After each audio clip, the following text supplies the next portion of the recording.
There are 7 billion people in the world. Most of us like to think of ourselves as reasonably intelligent. Most of us can tie our own shoelaces, and many of us can figure out how to order a cup of coffee from a specialty shop. Smarter than that, and you may have a great idea for your own business, or work in the high-tech field. But what if you were really smart? Maybe you'd be a member of Mensa, or pursue an advanced degree at an elite university. But what if you were even smarter than that? What if you had single-handedly figured out something that has stumped Einstein and every other theoretical physicist for the past 100 years? What if you united all the forces of nature and discovered the underlying structure and origin of the universe? What if you found the holy grail of physics, the theory of everything? You wouldn't be just smart. You would be the smartest person in the world.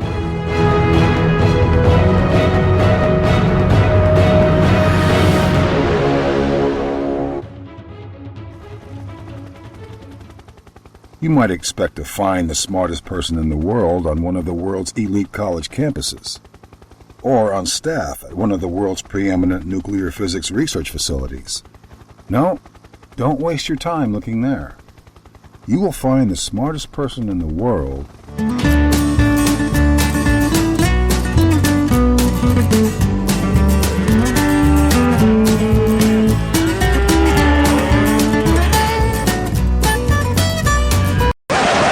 in Kissimmee, Florida. And I got my brother inside who is claiming he is the smartest man in the universe. Do you honestly believe that you are the smartest person in the world? Yes. No doubt. I'm the man. I figured it out. He keeps claiming that he figured out the universe. He figured out the beginning of the universe. He figured out how it all works. I am claiming that I actually solved and that there is a solution to the theory of everyththing.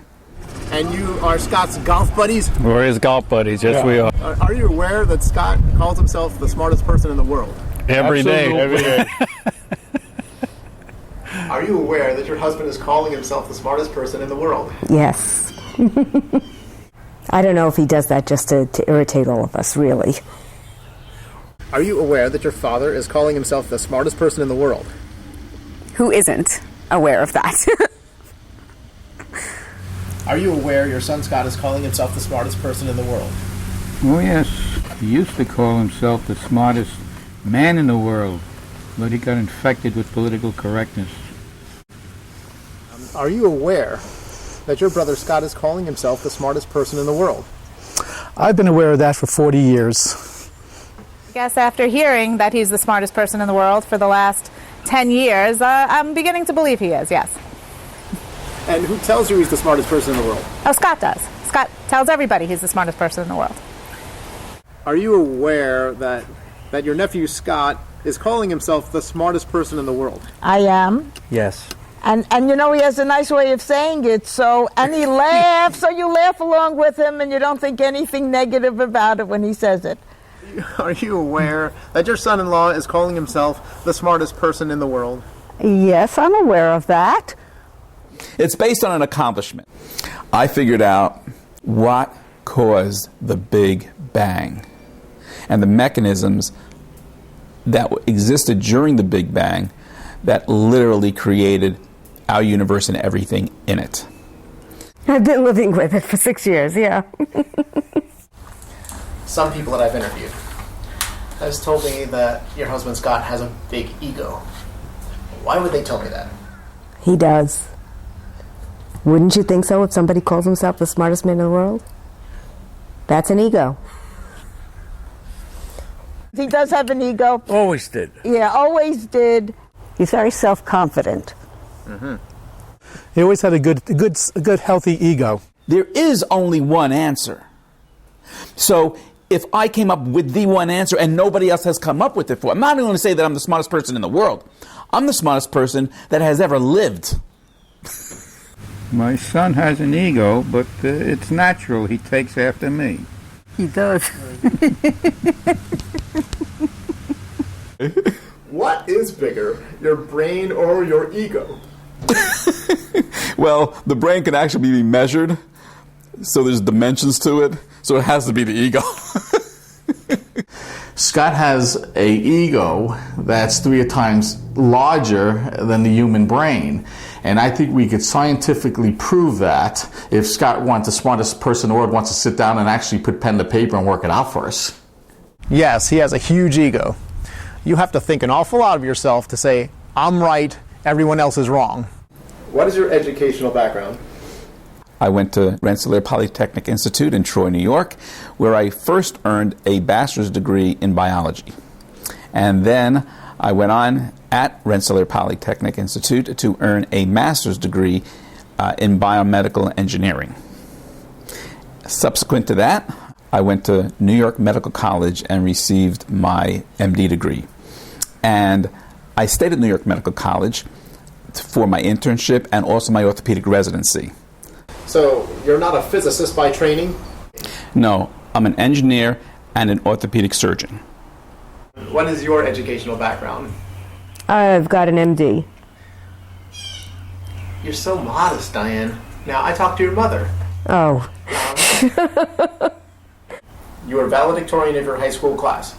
You have a degree in chemistry from Cornell, where you graduated with honors. You went to medical school, where you graduated with honors. Yet your husband claims he is the smartest person in the world. And if we are strictly comparing resumes, he might have a hard time convincing anyone he is even the smartest person in his own house. Is Scott smarter than you? Yes. I probably wouldn't have married him if I didn't think he was smarter than me, so there you go. Growing up with him, you always realized he was smart. He would sit down to do his homework, and I would sit down to do my homework. Before I had my book open to the right page, he would be finished. But I think the things that impressed me most was things like doing the Rubik's Cube in a few seconds. Was a genius. He would correct the teachers when they had the problems with their algebra, when they had the wrong equation up there. He fixed it. We went to RPI together. We met freshman year, and we've been friends ever since. He seemed to have like a photographic memory. I mean, you know, he would like study, and then he would say, hey, pick any page and I'll tell you what it is. And so, and you know, and then he would ace the exam. This guy has a photographic memory. When I went to go visit him in college, he goes, I got a test tomorrow, and this is how he did it. Like, you know how a copy machine will scan a piece of paper? He'll look at it, put it down. Look at it, put it down. Look at it, put it down. Do you think he could be the smartest person in your little group? He is the smartest person. Yeah. We'll give him that, okay? Okay. And just ask him, he knows it. He'll tell you. But whatever he chooses to concentrate on, he does exceptionally well. I was the one who majored in physics, but he was the one who tutored me in my freshman physics course. No matter how technically challenging something is, open up the book, put it down in front of him, and he just gets it. And he is probably the smartest person I know. Is anybody that you know smarter than Scott?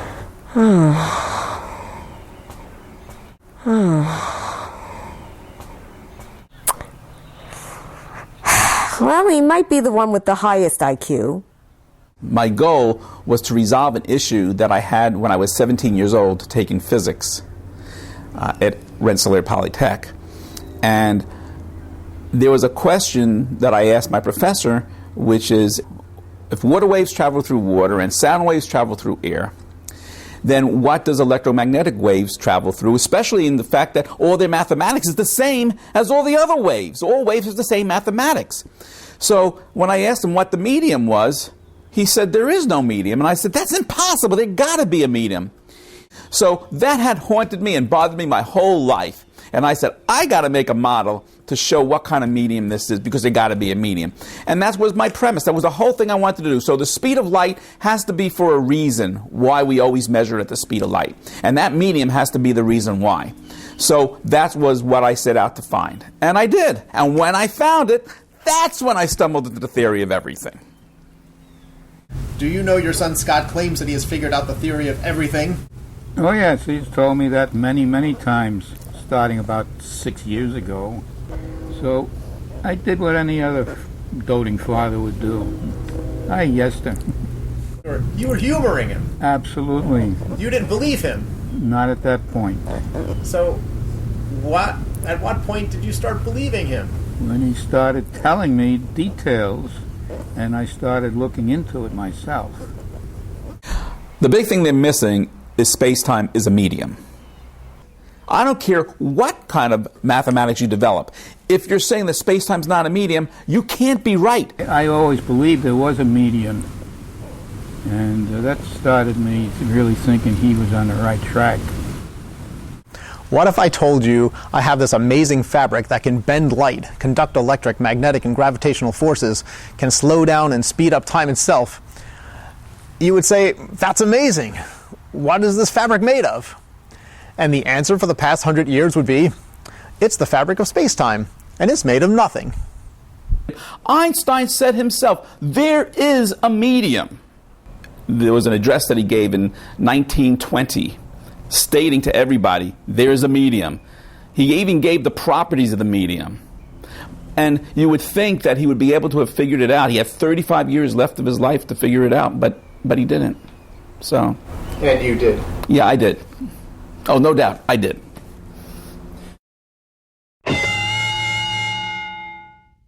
When did you realize that Scott was different, smarter? Well, I guess it was when he first started to walk. There was nothing wrong with his eyes, but he kept walking into doorways. So I could only surmise he was thinking deep, deep thoughts. Why can't they figure this out? What are they missing?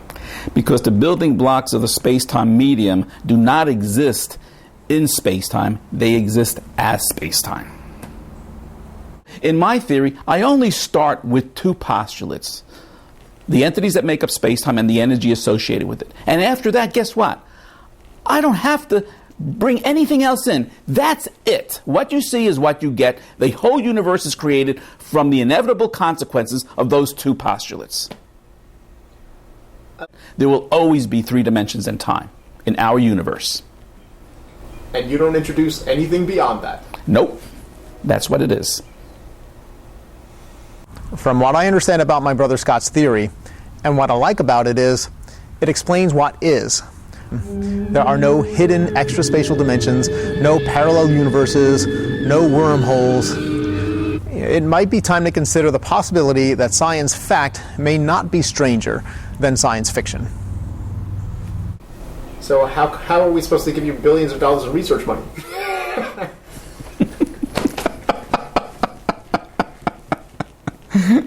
Well, if you can't invent dragons and then slay them.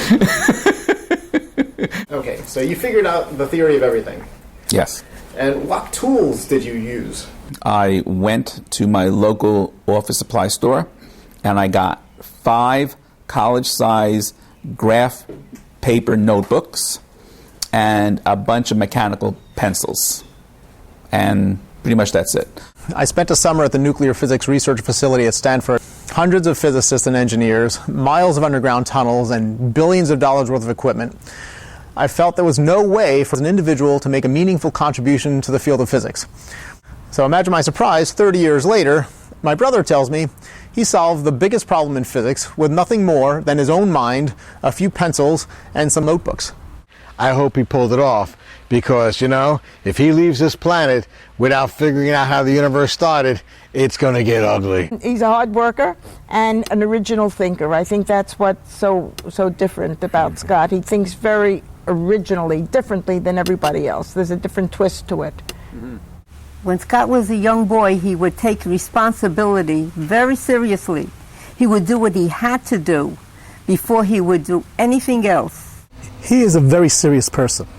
I noticed that since I was a little child myself, that when he decides to do something, he's going to do it. One of his goals in life was to create the music for a movie soundtrack. Well, when I produced an independent movie, he had the perfect opportunity to realize his dream. He never before had composed music or written a single song. Who the hell is going to hire me to do the music to a movie when I didn't even know that I could do it? He didn't go to music school. He didn't go to technical school for music production. He just went out, bought the equipment, a digital synthesizer, read the technical manual. I had to teach myself, literally had to teach myself how to compose, arrange, and then use all the computer hardware and software to learn how to create the music that actually was formulating in my head. So yeah, I had to do that all in 6 months, and I did. And then the music came out really good. So I'm pretty happy about it. I'm really happy about that accomplishment. It's pretty neat. He single-handedly composed, arranged, and produced the music for the movie. And despite the fact that he had no formal training in how to do any of it, it was very good. It was really an amazing piece of work for one person who never had that training. He doesn't stop in the middle and say, I give up. He finishes everything he does. And he did the music. And that was a flash of genius. Okay. He took to music like a prodigy. And everyone knows that music and genius go hand in hand. Yes or no questions now. Okay. Do you know what caused the Big Bang? Yes. Do you know what dark matter is? Yes. Do you know what dark energy is? Yes. Do you know the cause of gravity? Yes. Is there a multiverse? No. Is there such a thing as a graviton? No. They're always saying that they use these high energies and are recreating the conditions of the Big Bang, but is it actually possible to create the conditions of the Big Bang in a laboratory setting? No. And why can't the conditions of the Big Bang be recreated? Because what existed during the Big Bang was a redistribution, a realignment, a reorganization of the entities that construct space-time. They were initially in one alignment, and they got unstable. And from that instability, they reorganized into what we know as space-time now. But that only happened during the time of the Big Bang. It cannot happen again. You cannot rearrange it and put it back into that position. You can't make the dimensional chaos that existed at the time of the Big Bang to exist now. It just can't happen. What would it take to really recreate the conditions of the Big Bang? You would literally have to rip space-time apart and have all the entities that make space-time go into dimensional chaos again. That can't happen. Thankfully. Yes, thankfully. What if his theory turns out to be proven correct? Is he the smartest man in the world then? Is there a force that permeates all of space-time? Yes. Is it the Higgs field? No. Is all matter comprised of tiny vibrating strings? No. Was there a Big Bang? Yes. Do you believe a string theory proposal that the Big Bang was the result of a 10 or 11 dimensional universe collapsing into a 3-dimensional universe? Not only am I going to say no, but I'm going to say that's ridiculous. Spare us the commentary. Yes or no? No. I learned a long time ago, never doubt Scott. Was Sheldon Cooper of the Big Bang Theory TV show right to give up on string theory on season 7? Absolutely. Does math exist in and of itself, or does the physics of the universe actually create mathematics?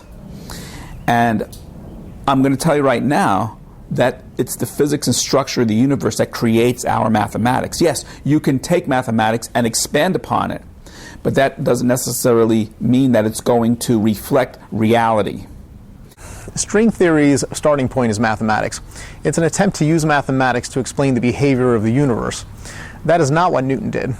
Newton observed the behavior of nature, gravity, and then he developed the appropriate mathematics, calculus, to explain it. Observation came first. Mathematics was developed to explain observation. With string theory, it seems to me that the cart is leading the horse. One of the theories of everything that was proposed I read about 6 years ago was there were 48 different dimensions and he could identify 32 of them. Now, I'm an engineer.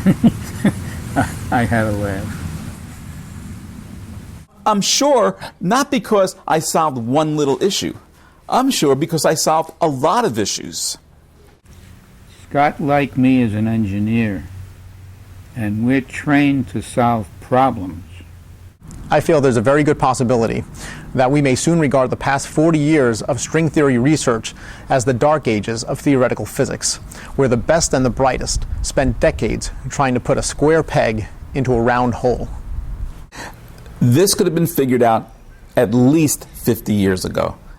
Either they'll believe it and I'm right, or they won't believe it and I'm right. But either way, I'm right. I actually wanted to make sure that I had the structure and the mathematics behind the up quark before I released the theory. And once that came into place, I knew I was right. What do you say to those people who would call your son a crackpot? Well, they could call him worse things. Was Einstein a crackpot? Does Scott care what other people think of him? Not really. You know, it's going to be easier for people to believe that you're a crackpot than it is to believe that you have single-handedly discovered the theory of everything. Yes, I know that. He's very one-minded with this pursuit.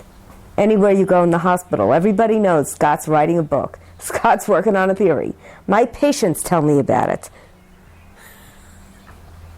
Are they impressed? Yeah. Do they think he's crazy? Anybody who knows him doesn't think he's crazy. We all think he's a nut. Yeah, we do. Yeah. You're a doctor. You did a psychiatric rotation. Is your brother a megalomaniac with the mother of all delusions of grandeur? I don't know. According to definition, a delusion of grandeur is a fixed false belief that one possesses a superior quality such as genius. I can't say with certainty that his belief in his theory and in his own genius is false. Do you think he's crazy? I don't think he's crazy. I don't know if he's right. So you just might be documenting Scott's journey into madness. There's a thin line between madness and genius. If Scott's right, he's a genius. If he's wrong, he's crazy. That just doesn't seem fair. Scott is an unusual person. He's always calm, happy, and cloaked in an aura of excitement. 3 words to describe my father. Wise, passionate, creative. He's a very good person. He's always there for anybody and everybody. He's very loyal. He's good with the family. He's always been good to me and my family. Honest. Yeah. And generous. He is generous. Kind. Sense of humor. Yeah. You know, he is very intelligent, you know, but he's also down to earth. He's a real person, you know, like some people with the intelligent level that they can't relate to. You can relate to Scott. He's a great guy. So. Yes, we'll agree with that. Scott's a very good father. I will say this about my father. He's one of the best people you'll ever meet. The entire name of theory is called Gordon's Theory of Everything. Of course, I'm going to have to put it out there and people are going to decide whether I'm right or not. But I have no reservations in feeling that if they read it, if they understand it, they will come to the realization that what I have given to the world is true. This is his baby. This is his baby. And if he's right, then I'm thrilled for him. What do you think is more likely? That your father has figured out the theory of everything, or that your father has succeeded in deluding himself? What's more likely? Honestly, it's more likely that he's figured it out. He's never lied to me. If he says he did it, he did it. He tells me it's correct, I believe him. And I believe him. Yeah, he honestly believes he has it. I believe him. And all you have to do is have one person with some physics accolades read the book and say, oh my God, this could be right. And then other people will read it, and other people. And as the younger people read it, they're going to be saying, oh my God, this makes a lot of sense. Here's the way I look at it. If he's wrong, he wouldn't be the first. But if he's right, he would be. There's no way I'm wrong, babe. No way.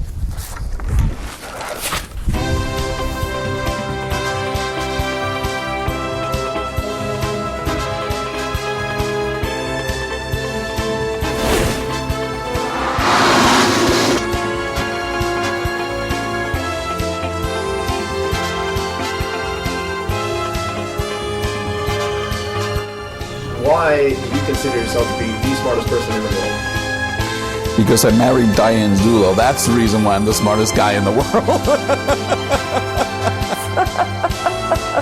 Am I glad I married him? Yes.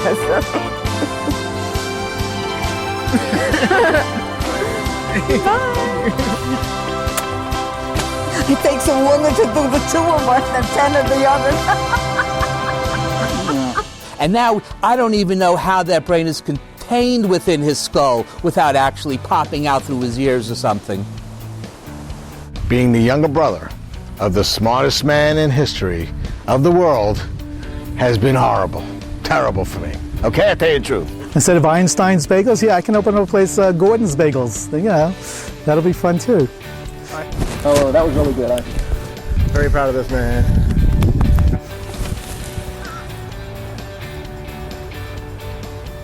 All right, I know this is not about me. It's about my genius brother, Scott. Sound? Do we still have sound? Yes, we do. No, I have no reason to doubt his claim because I don't understand any of it. So it all sounds good to me. Friendly guy. He was very outgoing, and he was really fun to be with. What is the quality of Scott's golf game? You don't want to say he sucks. Wow.